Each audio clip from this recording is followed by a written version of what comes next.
Welcome to Real People, Real Voices. I'm your host, James Jackson. And I'm your co-host, Pastor Wayne Moore. Always a pleasure to It's host good to be in your presence, my friend. Likewise. Yes. We've got a great show coming up. Yes, we do. We are here today to talk about some things that the community needs to know about. Very important. Miss Andrea Neely, Yes. the UNCF. Yes, she's here. She's going to help us get some information that we can disseminate to the community that young people can tap into and further their future. Yeah, she's, in my opinion, one of my most favorite guests. I say that because she's supported our jobs program so well over the last several years. Yes, not only that, she's an icon in our community. Absolutely. And we need to uplift her every chance we get and make sure that people know who she is. Yeah, she has a heart for the young people. I've seen her talk to 7 or 8 young men at the same time. Yeah. And she's not a very big lady to do that. She's very petite. And I mean, she's strong. Yeah, she's a strong sister. So we're going to hear what she has to say today. And we want to thank our sponsors, Lee Castle and Crawley. And Fervent Care Christian Academy. And Stewart Mortuary. If you need help, they can help you. We also want to encourage you to go to YouTube, become a subscriber on YouTube, go to Facebook. Yeah, and like us there. Like us on Facebook. To say that, and like us on Facebook. So we want you to stay with us. We certainly appreciate you being a part of our show each and every week. We'll be back after this.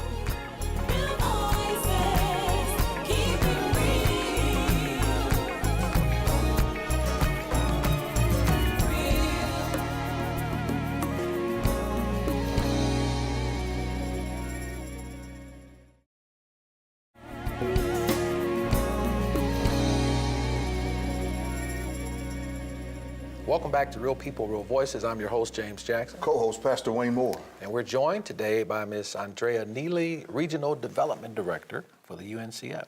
Good afternoon. Thank you for having me. Happy to have you today.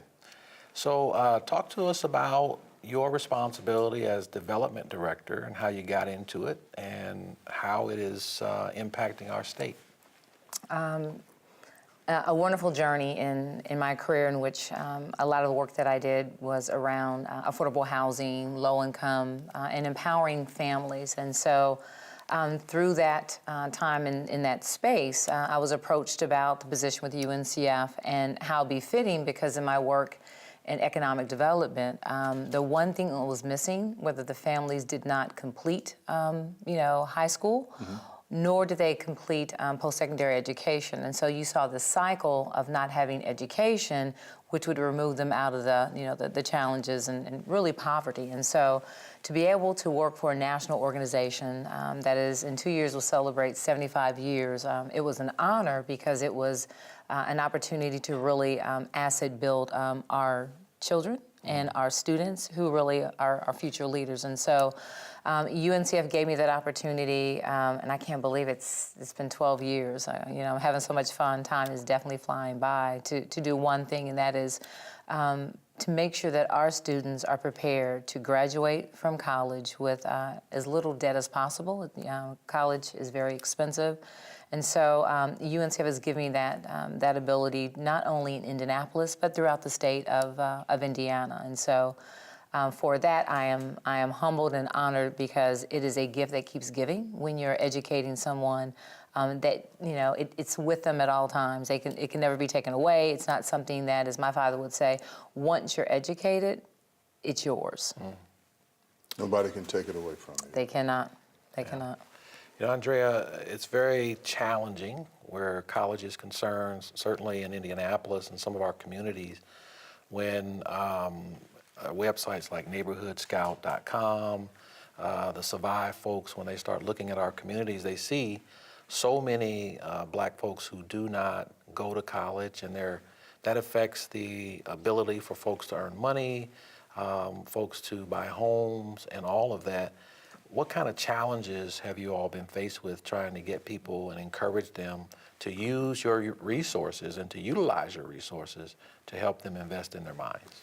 Well, and it's really that people don't realize that we are a resource and that they actually qualify for the support. So for example, with UNCF, the GPA minimum is a 2.5 for our general scholarships. And often when I'm in the community and when I'm going to work with counselors at high schools, it's it's those students that come and say, I qualify, I can actually receive a scholarship.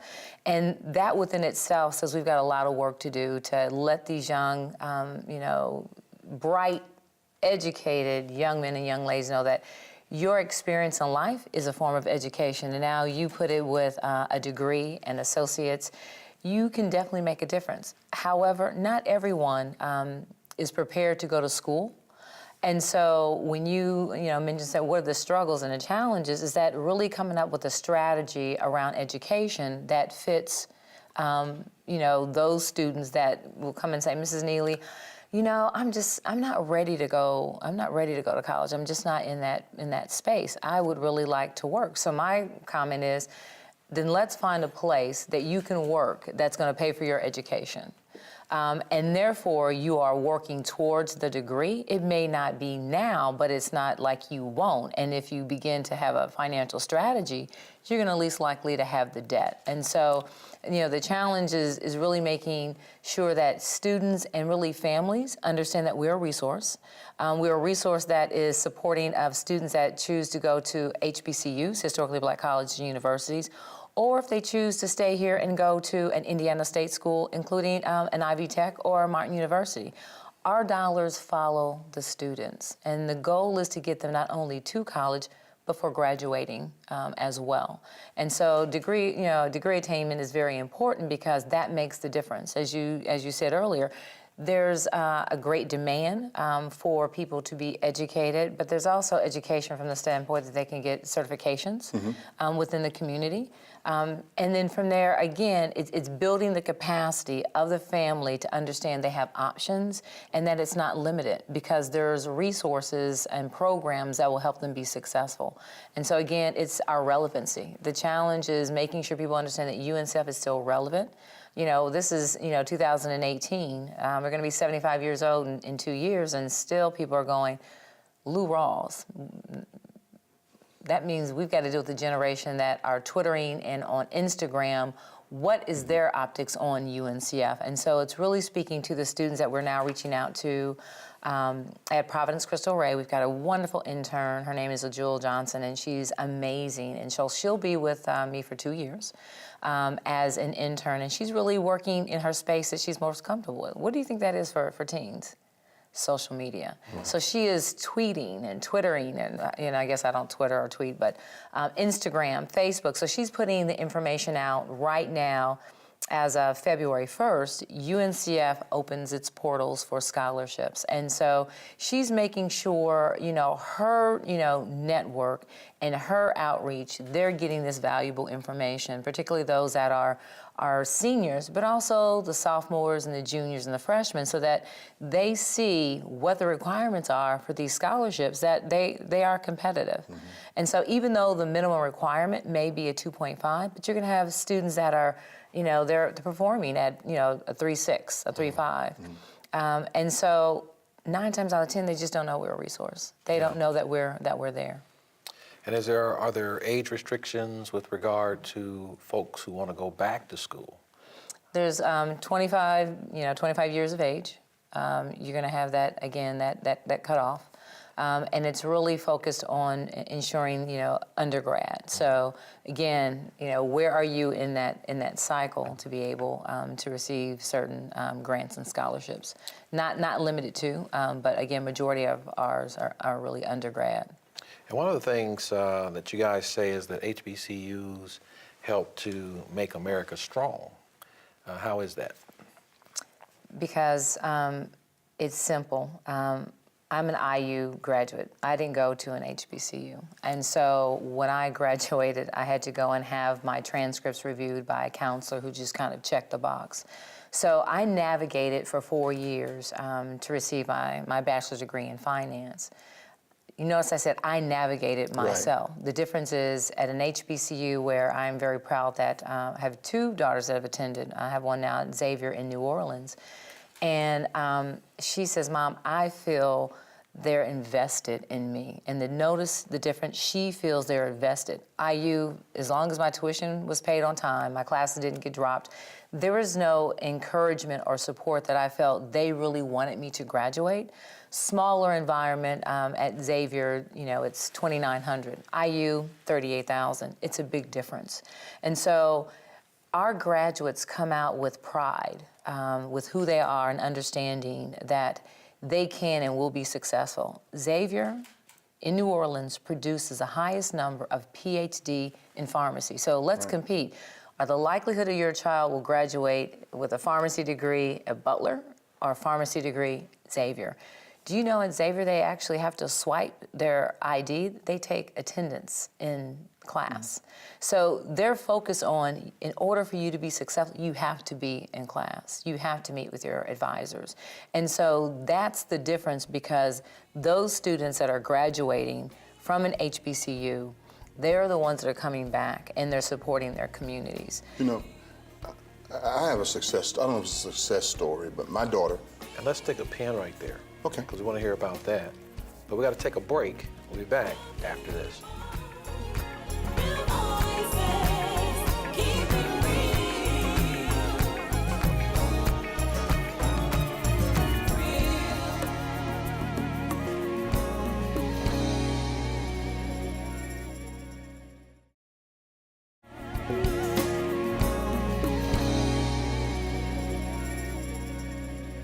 Welcome back to Real People, Real Voices. I'm your host, James Jackson. I'm your co-host, Pastor Wayne Moore. And you were sharing just before the break a story about your daughter. Yeah, she's a freshman, and she's at Tennessee State University. And when she left, her grade point average was not where it really should be during her middle of her senior year. She worked to get her grade point average up so she could be admitted into Tennessee State University. She came home after the first semester, and now she's on the dean's list. I say that to say this, that what Ms. Neely said as it relates to the fact of how personable they are in these schools is amazing. And she has a new approach to being a college student and obtaining a degree. Yeah, so important, and you all are helping to make it happen. Let's talk about some of your impact across the region and in the state of Indiana. Well, as the Regional Development Director, my responsibility is to raise $1.2 million a year. And that supports students from Indiana with scholarships, and it also provides operating support for the 37 private HBCUs. So you're familiar with Wiley and Morehouse and Spelman and Clark and, of course, Xavier. This work is important because that allows those institutions to develop, faculty, research and development, and really stay competitive. And so my drive in making sure that we exceed the goal annually is to ensure that we are making it affordable for students from Indiana to stay in Indiana or to go to their school of choice. And we know that the biggest barrier for graduation, of course, is finance. But not only that, how do you matriculate to a career? And so UNCF is having an impact through the partnerships that we have statewide. So last week, Mayor Karen Freeman Wilson and Gary hosted a mayor's breakfast, 5th year for UNCF, and we showcased the students that are receiving the scholarships from UNCF.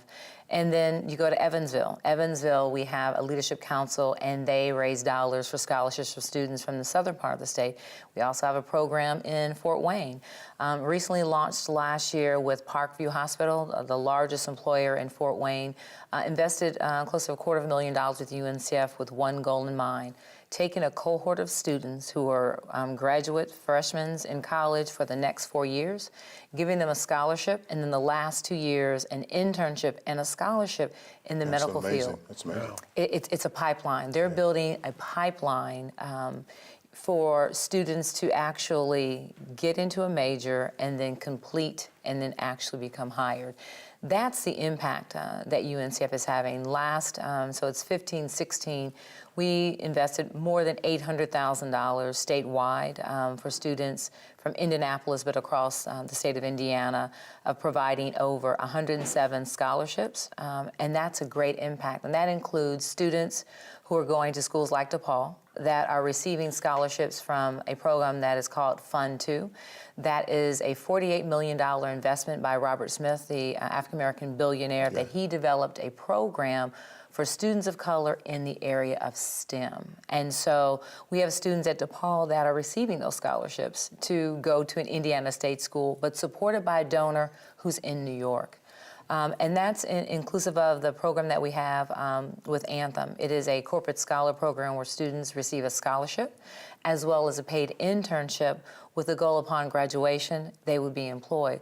We're talking workforce development. Right. We're talking diversity and inclusion from the talent and the sourcing of the talents of the students that are receiving scholarships from HBCUs. So we've got a conversation to really help our corporate partners when you're looking for entry-level individuals who are talented, bright.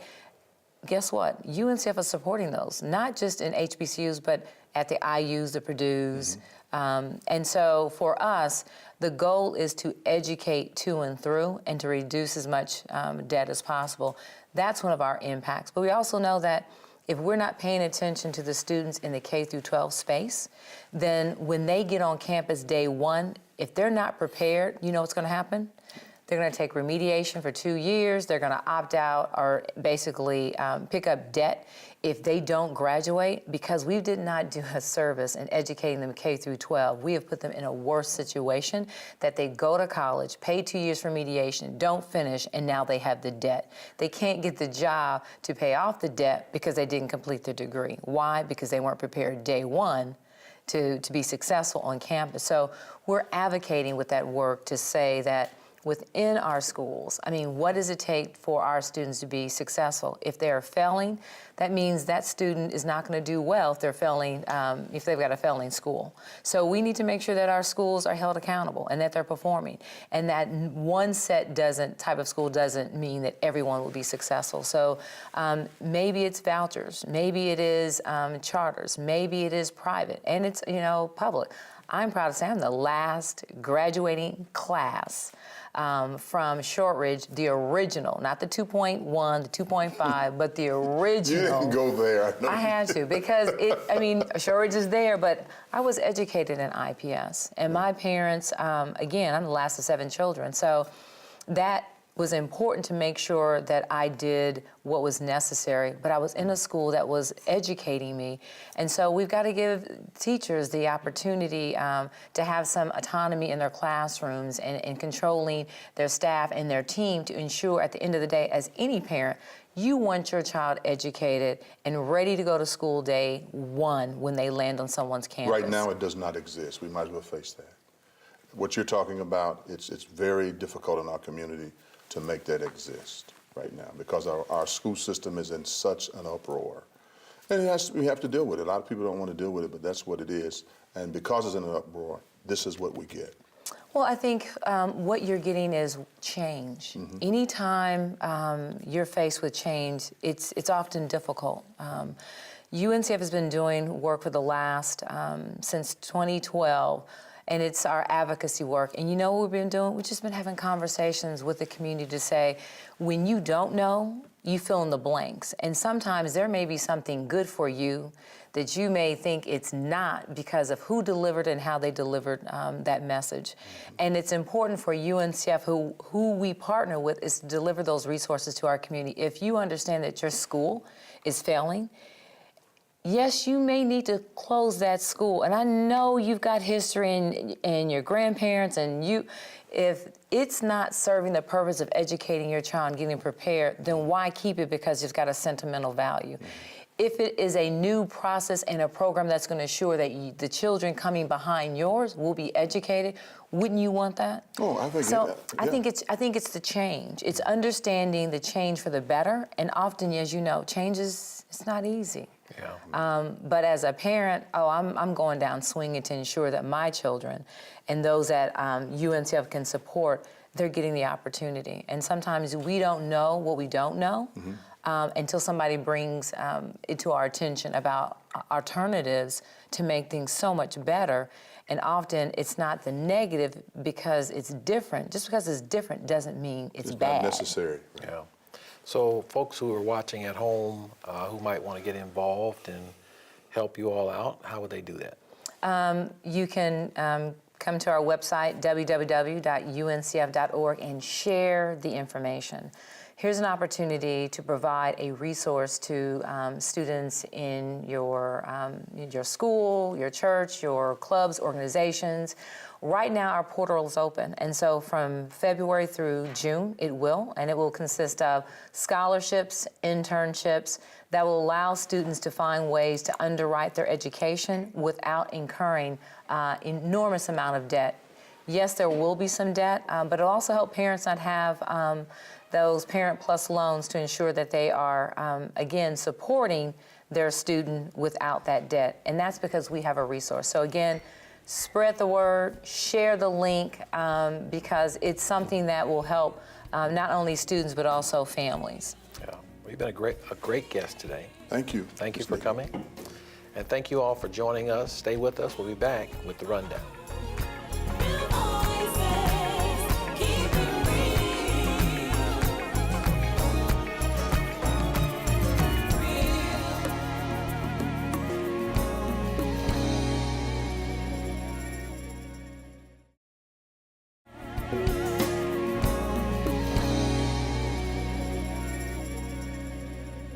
Welcome back to Real People, Real Voices. I'm your host, James Jackson. I'm your co-host, Wayne Moore. And I'm your executive producer, Faith McKinney.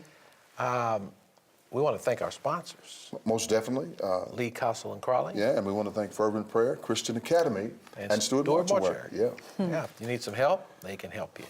Faith, education is certainly something that's very, very important. Absolutely. You know, I just missed that 25-year threshold that the United Negro College Fund has for scholars. Just barely missed it, but, you know, I know it's important. Yeah. Yeah.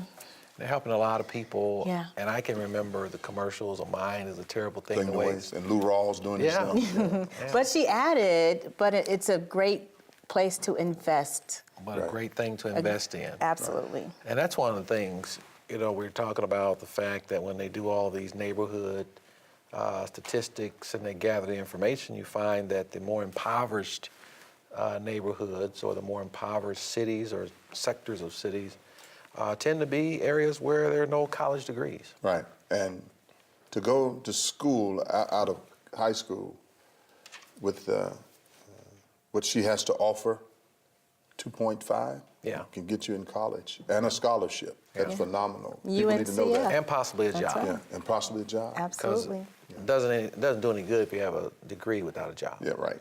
So thank you all for joining us. We hope to see you next time on Real People, Real Voices. God bless you.